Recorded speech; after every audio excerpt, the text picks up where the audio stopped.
Hello friends, welcome to my channel daily sports Bangla. এখানে আমি প্রতিদিন নিত্য নতুন খেলার ভিডিও পোস্ট করি। বাগান সমর্থকদের হার্টথ্রবকে নিয়ে এলো ব্রেকিং নিউজ। সাল 2022 রয় কৃষ্ণার পরিবর্ত হিসেবে অস্ট্রেলিয়ার বিশ্বকাপার দিমিত্রি পেত্রাদসকে দলে নিয়েছিল মোহনবাগান। বিগত 3 বছরে দিমি হয়ে গিয়েছেন বাগান সমর্থকদের নয়নের মণি। সাম্প্রতিক ইতিহাসে ভারতীয় ফুটবলের খেলা অন্যতম সেরা বিদেশিদের মধ্যে একজন হলেন দিমি, যিনি স্ট্রাইকার ছাড়াও আক্রমণাত্মক মিডফিল্ডার হিসেবেও খেলতে পারেন। স্কোরার এবং স্কিমার দুই ভূমিকাতেই সফল দিমি। এখন প্রশ্ন, আর কতদিন দিমি দিমি গর্জন উঠবে স্টেডিয়ামে? তার উত্তর দিয়ে দিল সবুজ মেরুন। গত মরশুমে আইএসএলে সেরা ফুটবলার হয়ে সোনার বল পেয়েছিলেন মোহনবাগানের অজি ফরওয়ার্ড। মোহনবাগানকে ডুরান্ড কাপ এবং আইএসএল লিগ শিল্ড চ্যাম্পিয়ন করার নেপথ্যে ছিলেন দিমি। তাকে আরও 2 মরশুমের জন্য রেখে দিল মোহনবাগান। হোসে মলিনার দলের অনুশীলন শুরু হলেও দিমি এখনও যোগ দেননি ক্লাবে।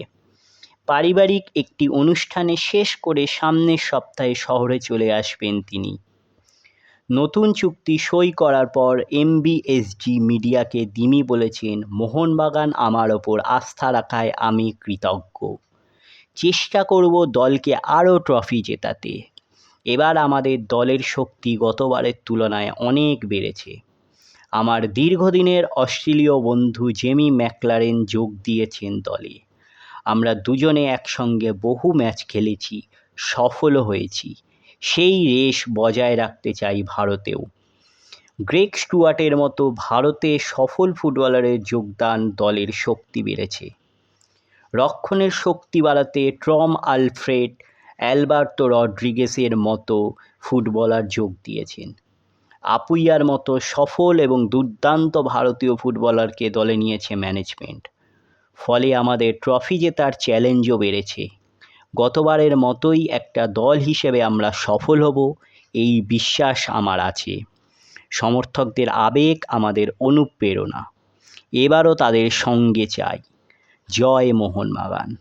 এই নিয়ে কোনো সন্দেহ নেই যে খাতায় কলমে মোহনবাগানই সবচেয়ে শক্তিশালী দল বানিয়েছে। তাহলে এই হলো আজকে আমার ভিডিও।